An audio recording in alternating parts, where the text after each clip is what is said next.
Halo Sobat Horor, tertarik dengan kisah-kisah menyeramkan yang bikin bulu kuduk merinding? Malam ini, kita akan menyelami kisah kelam tentang seorang pemuda yang disantet oleh salah satu dukun. Bagaimanakah nasibnya dan bagaimana kelanjutannya? Siapkan dirimu, karena begitu cerita ini dimulai, tak ada jalan untuk kembali. Matikan lampu, pasang earphone, dan pastikan tidak ada yang berdiri di belakangmu. Dan jangan lewatkan channel YouTube horor kami. Dari cerita nyata hingga urban legend yang mengerikan, kami siap membawa Anda ke dunia penuh misteri dan kegelapan. Karena ini adalah zonanya. Subscribe sekarang jika berani dan nyalakan lonceng notifikasinya. Tanpa berlama-lama lagi, kita langsung masuk ke ceritanya.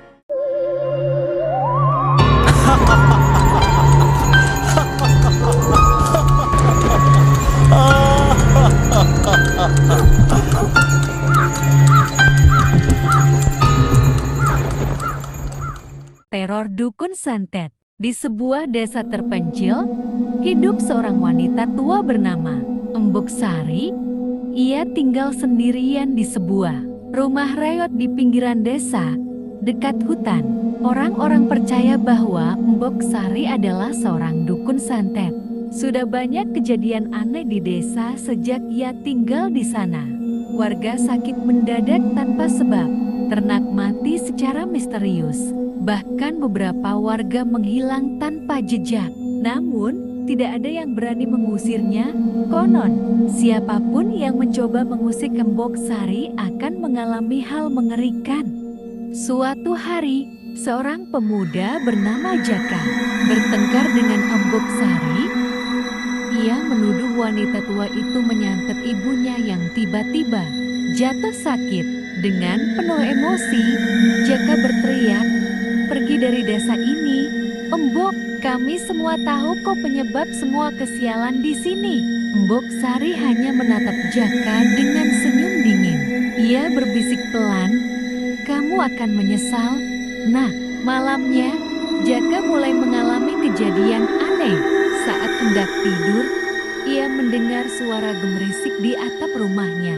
Seperti ada sesuatu yang merayap di sana. Kemudian, terdengar suara ketukan di jendela pelan, tapi berirama. Saat ia membuka jendela, tidak ada siapapun di luar, hanya pekatnya malam. Namun, tepat ketika ia menutup jendela, matanya menangkap sesuatu di kejauhan. Sesosok bayangan kurus berdiri di tengah jalan. Tubuhnya membungkuk, matanya merah menyala. Jaka menutup jendela dengan cepat dan mencoba tidur.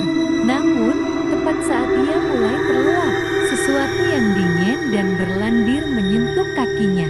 Ketika ia menoleh, ia melihat seekor ular besar merayap naik ke tempat tidurnya.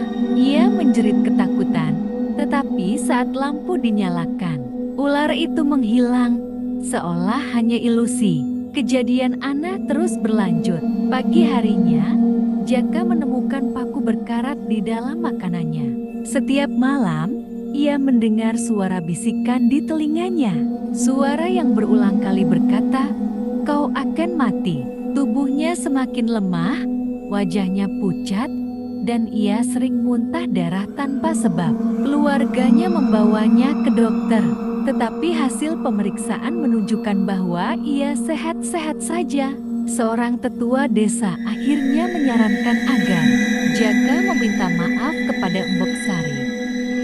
Dengan tubuh lemas dan hati dipenuhi ketakutan, Jaka pergi ke rumah wanita tua itu.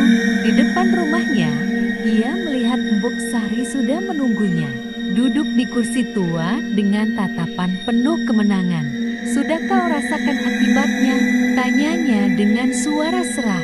Dengan sisa tenaga, Jaka bersujud dan memohon maaf. Embok Sari tersenyum, lalu berbisik sesuatu sambil meniupkan asap kemenyan ke wajah Jaka. Sejak saat itu, penyakitnya menghilang. Namun, ia tahu satu hal. Ia telah bermain-main dengan sesuatu yang tidak bisa ia lawan. Sejak kejadian itu, Jaka tak pernah lagi berbicara tentang Mbok Sari, dan siapapun di desa yang mendengar namanya hanya akan berbisik pelan, takut jika wanita tua itu mendengar. Dan yang lebih menyeramkan lagi, beberapa bulan setelahnya, Jaka melihat Mbok Sari tersenyum kepadanya di pasar. Tapi anehnya, wanita tua itu sudah meninggal seminggu yang lalu. Sejak pertemuannya dengan Mbok Sari, Jaka hidup dengan perasaan tidak tenang. Meski kesehatannya membaik, ia selalu merasa ada sesuatu yang mengawasinya. Malam-malamnya masih dihantui suara-suara aneh, suara ketukan di jendela, bisikan samar, dan bau kemenyan yang tiba-tiba muncul di dalam kamarnya. Namun, ia mencoba mengabaikannya, meyakinkan dirinya bahwa semua itu hanya sugesti. Hingga suatu malam, teror itu kembali dengan cara yang jauh lebih mengerikan. Pukul 2 dini hari, Jaka terbangun karena mendengar suara gemerisik di luar rumahnya. Seperti ada sesuatu yang menyeret di tanah. Dengan perasaan was-was, ia mengintip dari jendela. Di bawah cahaya bulan, ia melihat sesuatu yang membuat darahnya membeku. Seorang wanita tua berbaju lusuh berjalan tertatih-tatih ke arah rumahnya. Wajahnya pucat membiru, matanya kosong, dan kakinya tidak menapak tanah. Itu Mbok Sari. Padahal, ia sendiri menghadiri pemakamannya seminggu yang lalu. Wanita tua itu berhenti tepat di depan rumah Jaka. Dengan suara serak dan berat, ia berkata, "Kau pikir semua sudah selesai?" Jaka jatuh terduduk, dadanya sesak, keringat dingin membasahi tubuhnya. Ia ingin berteriak, tapi suaranya tercekat di tenggorokan. Lalu, Mbok Sari mulai bergerak lagi. Tangannya yang keriput terangkat perlahan, menunjuk ke arah Jaka. Seketika, tubuhnya terasa berat. Ia merasakan sakit luar biasa di perutnya, seperti ada sesuatu yang bergerak di dalam. Dengan sisa tenaga, Jaka meraih pisau di samping tempat tidurnya dan menusukkan ujungnya ke pahanya sendiri. Rasa sakit itu membuatnya sadar kembali dan sosok Mbok Sari menghilang seketika. Tapi teror itu belum berakhir. Keesokan harinya, Jaka pergi menemui Pak Karta, dukun kampung yang dikenal bisa melawan ilmu hitam. Dengan wajah pucat, Jaka menceritakan semua kejadian yang dialaminya. Pak Karta hanya menghela napas panjang dan berkata, "Kita harus ke makamnya sekarang juga." Mereka pergi ke kuburan di tepi hutan, di mana jasad Mbok Sari dimakamkan. Namun, ketika mereka menggali, sesuatu yang mengerikan terungkap di dalam peti matinya. Tubuh Mbok Sari tidak ada. Yang tersisa hanyalah tanah merah dan seikat rambut panjang berbau busuk. Pak Karta menggumamkan mantra, lalu membakar rambut itu dengan api dari kemenyan. Seketika, terdengar suara jeritan panjang yang menggema di seluruh area pemakaman. Jaka merasa tubuhnya jauh lebih ringan, dan untuk pertama kalinya dalam seminggu, ia bisa bernapas lega. Namun, sebelum mereka pergi, Pak Karta memperingatkan Jaka dengan suara dingin. "Jika kau pernah melihatnya lagi, jangan pernah menatap matanya." Jaka hanya mengangguk. Ia berharap semua ini benar-benar telah berakhir. Tapi, jauh di hutan, terdengar suara tawa pelan yang menyeramkan. Seakan seseorang sedang menunggu saat yang tepat untuk kembali. Setelah kejadian di makam Mbok Sari, Jaka merasa hidupnya mulai kembali normal. Tidak ada lagi bisikan di malam hari, tidak ada lagi ketukan di jendela. Namun, jauh di lubuk hatinya, ia tahu ini belum benar-benar berakhir, dan firasatnya terbukti benar. Suatu malam, Jaka bermimpi dirinya berada di kuburan Mbok Sari, langit di atasnya hitam pekat tanpa bintang. Ia berdiri di tepi makam yang sudah digali, dan di dalam liang lahat itu, Mbok Sari berdiri, menatapnya dengan senyum mengerikan. Kau pikir aku sudah pergi? Bisiknya. Tiba-tiba, tangan kurusnya menjulur keluar dan mencengkeram kaki Jaka, menariknya ke dalam kuburan. Jaka menjerit dan berusaha melepaskan diri. Tetapi semakin ia melawan, semakin tubuhnya tenggelam ke dalam tanah. Saat tanah mulai menutupi dadanya, Jaka terbangun dengan napas tersengal-sengal. Tapi ada yang aneh, kasurnya penuh dengan tanah merah dan bau anyir.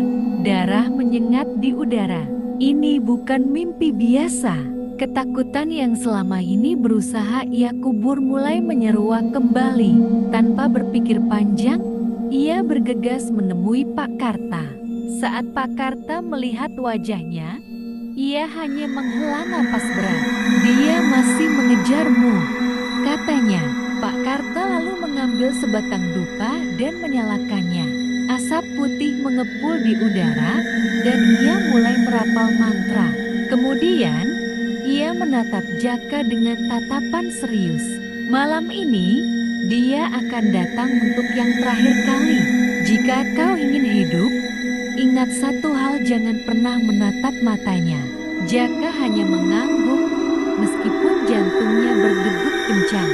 Malam itu, ia duduk di dalam kamarnya, menunggu dengan jantung berdebar. Lampu sudah dimatikan, hanya ada sebatang lilin kecil yang menyala di sudut ruangan. Kemudian, tepat pukul 2 dini hari, suhu ruangan tiba-tiba menjadi dingin. Angin bertiup dari jendela yang tertutup rapat, dan suara langkah kaki terdengar dari luar pintu. Krek, krek, suara itu semakin dekat, lalu berhenti tepat di depan pintu. Jaka memejamkan mata, mencoba mengendalikan ketakutannya. Lalu, pintu terbuka dengan pelan. Dari celah kelopak matanya, ia bisa melihat bayangan hitam tinggi berdiri di ambang pintu. Tawa pelan terdengar dari sosok itu. Jaka, suaranya parau dan bergetar, penuh kebencian. Jaka menggigit bibirnya, mengingat pesan Pak Karta jangan menatap matanya. Tapi tiba-tiba, suara itu berubah menjadi suara ibunya. Jaka, nak, tolong ibu, darahnya membeku. Ia tahu ini hanya tipu daya, tetapi suara itu terlalu nyata. Dan tanpa sadar, ia menoleh. Matanya bertemu dengan dua bola mata hitam kosong yang bersinar di dalam kegelapan.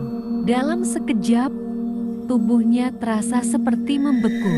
Ia tidak bisa bergerak, tidak bisa bernapas. Dunia di sekelilingnya berubah menjadi kabut pekat, dan suara tawa Mbok Sari menggema di kepalanya. Kau milikku sekarang. Jaka ingin berteriak, tetapi suaranya menghilang. Keesokan harinya, warga desa mengetuk pintu berkali-kali, tetapi tidak ada jawaban. Saat warga desa akhirnya mendobrak pintunya, mereka menemukan Jaka terduduk di lantai kamarnya dengan mata melotot kosong. Tubuhnya dingin seperti is, bibirnya membiru, dan tangan kanannya menggenggam tanah merah. Ia masih hidup, tapi pikirannya kosong seolah jiwanya telah direnggut sesuatu yang tak terlihat. Dokter mengatakan ia masih hidup, tapi pikirannya sudah hilang. Sejak saat itu, Jaka hanya duduk diam, menatap jendela dengan tatapan kosong. Tidak pernah berbicara, tidak pernah berkedip terlalu lama. Kadang-kadang, di malam yang sunyi, orang-orang mendengar dia berbisik pelan, "Jangan buka pintunya, jangan buka pintunya." Dan beberapa orang desa juga mengaku melihatnya berdiri di depan rumah, berbicara sendirian, atau mungkin bukan sendirian. Namun, yang lebih menyeramkan lagi, setiap kali seseorang menatap matanya yang kosong, mereka mengaku melihat sesuatu di sana. Sosok seorang wanita tua, tersenyum,